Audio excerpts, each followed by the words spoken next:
Hello दोस्तों, नमस्कार। स्वागत है आप सबका हमारे YouTube channel Pradeep classes Jaunpur में। तो दोस्तों, आज है 24 जनवरी 2024, यानी कल 23 जनवरी 2024 कुमार गौरव सर द्वारा पढ़ाया गया करंट अफेयर का हम रिवीजन करते हैं। ठीक है, तो चलिए शुरू करते हैं। यहाँ पे पहला क्वेश्चन देखते हैं।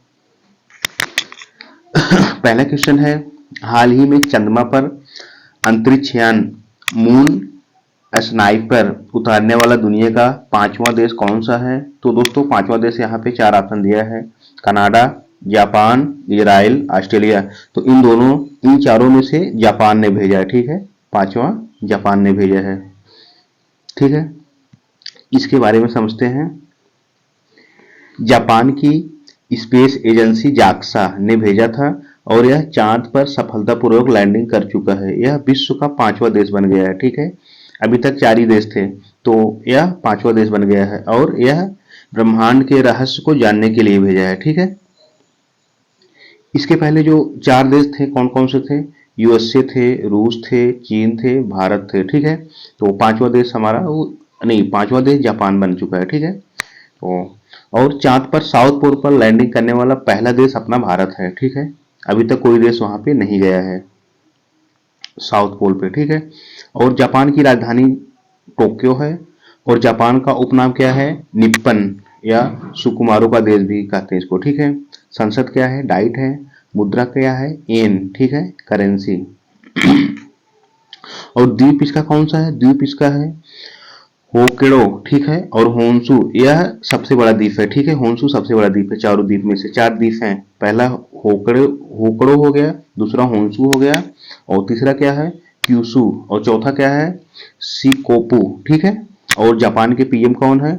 फूमियो किशिदो। ठीक है, फूमियो किशिदो जापान के पीएम है। ठीक, और चंद्रयान 3 इसके बारे में समझते हैं। चंद्रयान 3 14 जुलाई 2023 को LVM-3M4 रॉकेट से हमने लॉन्च किया था और यह 23 अगस्त 2023 को चांद के साउथ पोल पर लैंडिंग किया। ठीक है, और यह विश्व का पहला देश लैंड करने वाला बना था, अपना भारत देश। ठीक है, और जहां पहुंचा उसे शिव शक्ति पॉइंट नाम दिया। ए जहां पे पहुंचा था रॉकेट, उसका क्या नाम रखा है? शिव शक्ति पॉइंट। ठीक है, और यह जिस तारीख को पहुंचा उसे राष्ट्रीय अंतरिक्ष दिवस के रूप में भी मनाया जाता है। ठीक है, उसी दिन को। ठीक है, और लैंडर का नाम क्या है? विक्रम था। ठीक है, और लोअर का नाम प्रज्ञान था। और रूस का भी लैंडर लूना 25 साउथ पोल पर गया, लेकिन वो क्रैश हो गया। ठीक है, रूस ने भी कोशिश किया था। दूसरा क्वेश्चन देखते हैं। दूसरा है, फोर्ब्स की रिपोर्ट के अनुसार स्वर्ण भंडार के मामले में भारत का कौन सा स्थान मिला? तो यहाँ पे चार ऑप्शन है: सातवां, आठवां, नौवां, दसवां। तो भारत का जो स्थान मिला वो नौवां स्थान। ठीक है, कौन सा स्थान भारत को मिला? नौवां स्थान है, इनमें से नौवां स्थान भारत का। और स्वर्ण भंडार के मामले में पहला स्थान जो है वो यूएसए का है, और दूसरा जो स्थान है वो जर्मनी का है, और तीसरा जो स्थान है वो इटली का है। ठीक है, और भारत का इसमें कौन सा स्थान है? नौवां स्थान है। ठीक, और क्लाइमेट चेंज परफॉर्मेंस इंडेक्स में भारत का सातवां स्थान है, और ग्लोबल पावर फायर इंडेक्स में भारत का चौथा स्थान है। ठीक है, और कौन से देश की सेवा सबसे मजबूत है? मतलब इसमें ग्लोबल पावर इंडेक्स में आते हैं, कौन सी देश की सेना सबसे मजबूत है? सेवा नहीं, सेना होगा यहाँ पे। और यहाँ पे देखते हैं, क्रिप्टो एडॉप्शन इंडेक्स में भारत शीर्ष पे रहा, नंबर 1 पे। ठीक है, और जेंडर गैप इंडेक्स में भारत 127वां रैंक है। ठीक है, और हंगर इंडेक्स में भारत 111वां स्थान है, और पैरा एशियन गेम्स में भारत का 5वां स्थान है। ठीक है, और हैप्पी इंडेक्स में भारत 126वां रैंक है। ठीक है, और साथ ही साथ शांति सूचकांक में भी 126वां रैंक। ठीक है, हैप्पी इंडेक्स, शांति सूचकांक, ये दोनों क्या है? सेम है। ठीक है, 126।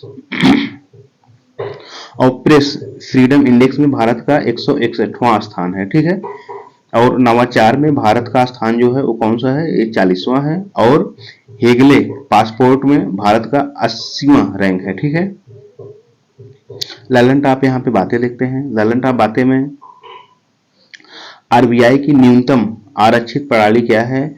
इसकी शुरुआत 1956 में हुआ था। ठीक है, किसकी शुरुआत? आरबीआई की, और इसमें 115 करोड़ गोल्ड परफॉर्मेंस में नहीं फॉर्मेट में, और 85 करोड़ विदेशी मुद्रा फॉर्मेट में होता है, ठीक है, यानी 200 करोड़ टोटल होता है, तभी आरबीआई नोट जारी करेगा, नहीं तो नहीं जारी करेगा, ठीक है। और रूस और कनाडा के मध्य कौन सा अक्षांश रेखा बनती है? तो यहाँ पे 49 डिग्री उत्तरी अक्षांश, ठीक है। और 2028 ओलंपिक कहाँ होंगे? तो लॉस एंजिल्स ये यूएसए में है, ठीक है। और 2020 में जो हुआ था टोक्यो में हुआ था, और 24 में पेरिस में हुआ था, ठीक है। और 28 में कहाँ होगा? लॉस एंजिल्स यूएसए में होगा, ठीक है। तीसरा क्वेश्चन देखते हैं। तीसरा है हाल ही में डब्ल्यूएचओ से मलेरिया मुक्त प्रमाण प्राप्त करने वाला तीसरा अफ्रीका देश कौन सा है? तो यहाँ पे 4 ऑप्शन है, युगांडा, सोमालिया, और तीसरा जो है वो है कार्बो वर्डे, और चौथा है दक्षिणी अफ्रीका। तो यहाँ पे ये कार्बो वर्डे है, ठीक है। कार्बो वर्डे है जो तीसरा अफ्रीका देश बन गया है और मलेरिया मुक्त प्रमाण पत्र प्राप्त करने वाला है, ठीक है। और इसके पहले मॉरिशस और अल्जीरिया मलेरिया मुक्त प्रमाण पत्र प्राप्त कर चुके हैं, ठीक है। और वर्ड फ्लू H5N1 देश मुक्त ये भारत हुआ है, ठीक है, देश मुक्त होगा यहाँ पे। और ट्रेकोमा फ्री देश कौन है? इराक है, ठीक है। रूबेला फ्री देश कौन सा है? भूटान और तिमोर लिस्ते, ठीक है। और मलेरिया में आरबीसी अंग प्रभावित होते हैं और आरबीसी का कब्रिस्तान फ्लीहा है, ठीक है, इसको जानते रहिए। चौथा क्वेश्चन देखते हैं यहाँ पे। चौथा है फोर्स के अनुसार दुनिया की सबसे मजबूत करेंसी कौन सी है?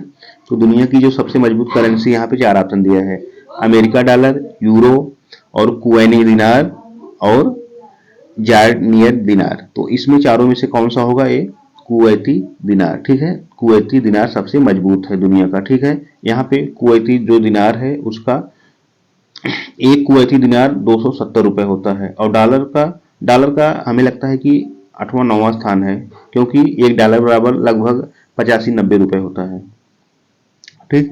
तो यहाँ पे 5वां क्वेश्चन देखते हैं। 5वां है हाल ही में लॉन्च इंडियन इम्यूनोलॉजिकल्स की देश की पहली स्वदेशी वैक्सीन हेविश्योर का संबंध किससे है? तो यहाँ पे हेपेटाइटिस ए है ऑप्शन, और ह्यूमस पैपिलोमा वायरस, और स्तन कैंसर, और ब्रेन ट्यूमर। तो इसमें से क्या होगा? हेपेटाइटिस ए होगा, ठीक है, हेपेटाइटिस ए होगा।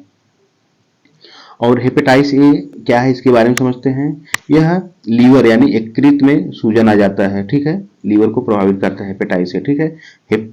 हिपेट का मतलब होता है लीवर, आइटिस का मतलब होता है सूजन, ठीक है। ललन टॉप बातें यहाँ पे देखते हैं। ललन टॉप बातें में देखते हैं यकृत के अध्ययन हेपेटोलॉजी कहलाता है, और मानव शरीर की सबसे बड़ी अंतःस्रावी ग्रंथ क्या है? ये थायराइड है, ठीक है। और शरीर की रासायनिक प्रयोगशाला क्या है? ये लीवर है, ठीक है। जहर को समाप्त करने वाला ये लीवर ही होता है, ठीक है। और किडनी के अध्ययन क्या है? किडनी का जो अध्ययन होता है वो होता है नेफ्रोलॉजी, ठीक है, नेफ्रोलॉजी किडनी का अध्ययन कहलाता है। 6वां क्वेश्चन देखते हैं। 6वां क्वेश्चन है हाल ही में IUCN ने पहली बार किसे रेड लिस्ट की असुरक्षित श्रेणी में शामिल किया है? तो यहाँ पे 4 ऑप्शन है, नीलगाय, हिमालयन उल्फ, और क्या है अरुणाचली याक, और जंगली भैंस, ठीक है। तो यहाँ पे क्या हो गया? हिमालयी उल्फ होगा, ठीक है, हिमालयी उल्फ रेड लिस्ट की असुरक्षित श्रेणी में शामिल किया गया है, ठीक है, हाल ही में। इसके बारे में समझते हैं। हिमालय उल्फ को तिब्बती भेड़िया भी बोलते हैं, ठीक है, और इसको क्या बोलते हैं? शिकारी जानवर भी, ठीक है। और क्या भारत, नेपाल, भूटान, पाकिस्तान में ये पाए जाते हैं, ठीक है। और ये अल्पाइन घास के मैदान में भी, ये अल्पाइन घास के मैदान में रहते हैं और ऊंचाई क्षेत्रों में ये पाए जाते हैं, ठीक है। और ये कहाँ कहाँ पाए जाते हैं? भारत, नेपाल, भूटान, पाकिस्तान में, ठीक है। ललन टॉप बातें यहाँ पे देखते हैं। ललन टॉप बातें में देखते हैं लद्दाख का राजकीय पशु क्या है? हिम तेंदुआ, ठीक है, लद्दाख का राजकीय पशु हिम तेंदुआ है। और खाद्य पशु मिथुन। और मणिपुर का राजकीय पशु क्या है? राजकीय पशु जो है वो संघाई है, ठीक है। जम्मू कश्मीर का राजकीय पशु क्या है? ये हंगुल है, ठीक है। और मध्य प्रदेश, उत्तर प्रदेश दोनों का राजकीय पशु क्या है? ये बारहसिंघा है, ठीक है। चलिए 7वां क्वेश्चन देखते हैं। 7वां है, हाल ही में विंग्स इंडिया अवार्ड 2024 में वर्ष का सर्वश्रेष्ठ हवाई अड्डा पुरस्कार किसे मिला 2024 में? तो ये मिला है, यहाँ पे 4 ऑप्शन है, बेंगलुरु, नई दिल्ली, मुंबई या एबीसी दोनों। तो यहाँ पे ए बी दोनों होगा, ठीक है, बेंगलुरु और दिल्ली दोनों को मिला है, ठीक है, मुंबई को नहीं। लल्लन टॉप बातें यहाँ पे देखते हैं। लल्लन टॉप बातें में देखते हैं, विश्व की सर्वश्रेष्ठ एयरपोर्ट चांगी एयरपोर्ट, ये सिंगापुर में है, ठीक है। कौन सा? चांगी एयरपोर्ट, और ये सिंगापुर में है, ठीक है। अयोध्या एयरपोर्ट का नाम महर्षि वाल्मीकि एयरपोर्ट रखा गया है, ठीक है। और हाल ही में एयरफोर्स डे कहाँ सेलिब्रेट हुआ? तो ये प्रयागराज में हुआ था, 8 अक्टूबर 2023 को कुंभ मेला जहाँ पे लगता है वहां पे हुआ था, ठीक है। अमृतकाल अवधि ये 25 वर्ष का होता है और 2047 तक ये रहने वाला है, ठीक है। अमृतकाल अवधि जानते रहिए इसके बारे में।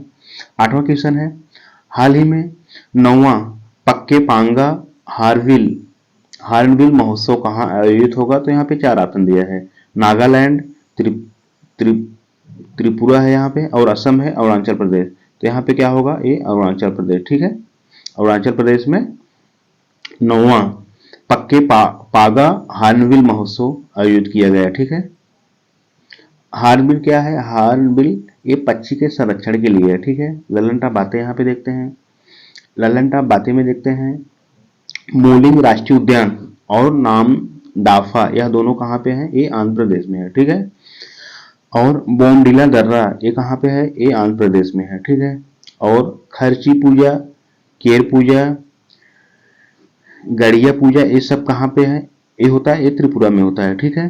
कहाँ पे? त्रिपुरा में होता है। और सिंथल स्नो फेस्टिवल और ट्यूलिप फेस्टिवल और हैरात फेस्टिवल और कंचोत फेस्टिवल और खीर भवानी फेस्टिवल ये सब कहाँ पे है? ये जम्मू कश्मीर है, ठीक है। ये सब आप जानते रहिए।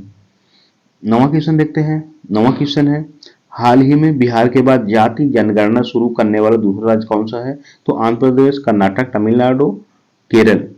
तो इन सब में से कौन सा दूसरा राज्य है? वो है आंध्र प्रदेश, ठीक है। कौन सा है? आंध्र प्रदेश। 10वां क्वेश्चन देखते हैं। 10वां है कि अयोध्या में निर्मित राम मंदिर किस वास्तुकला में बना? तो ये जो वास्तुकला यहाँ पे 4 ऑप्शन दिया है, नागर शैली, द्रविड़ शैली, पंचायतन शैली और वेसन शैली। तो यहाँ पे क्या होगा? नागर शैली, ठीक है। नागर शैली वास्तुकला में बना अयोध्या, और इसे नागर शैली की वास्तुकला की गुज्जर यानी चालुक्य शैली में डिजाइन किया था, और जो एक प्रकार की हिंदू मंदिर वास्तुकला है, ठीक है, जो मुख्य रूप से उत्तरी भारत में पाई जाती है, ठीक है। थोड़ा इसके बारे में हम समझते हैं। राम मंदिर जो अयोध्या, तो ये हमारा अभी नए मंदिर जो निर्माण हुआ था, यानी 22 तारीख का जो उद्घाटन हुआ उसका नया ये फोटो है, ठीक है। तो यहाँ पे समझते हैं थोड़ा इसके बारे में। तो ये 1528 ईस्वी में राम मंदिर को गिराया गया था, ठीक है। पहले वहां पे राम मंदिर था, लेकिन 1528 ईस्वी में गिराया गया था। फिर 1992 ईस्वी में बाबरी मस्जिद को भी गिराया गया, ठीक है। विवाद यहीं से उत्पन्न हो गया, तो यह मामला कहाँ पे चला गया? सुप्रीम कोर्ट में पहुंचा, ठीक है। फिर 2019 में यह स्थान रामलला को दिया गया, ठीक है। यानी सुप्रीम कोर्ट का फैसला आया कि यह स्थान रामलला का है, ठीक है, यहाँ पे मस्जिद नहीं होना चाहिए। फिर इसके स्थान पर 5 एकड़ की भूमि दूसरे जगह मस्जिद बनवाने के लिए दिया गया, ठीक है, सुप्रीम कोर्ट द्वारा। तो दोस्तों ये था आज का करंट अफेयर, यानी कल जो पढ़ाया गया था उसी का हम रिवीजन किए, ठीक है। तो ठीक है दोस्तों, वीडियो कैसा लगा? वीडियो अच्छा लगा हो तो वीडियो को लाइक शेयर करिए, सब्सक्राइब कीजिए। धन्यवाद आप सबका वीडियो देखने के लिए।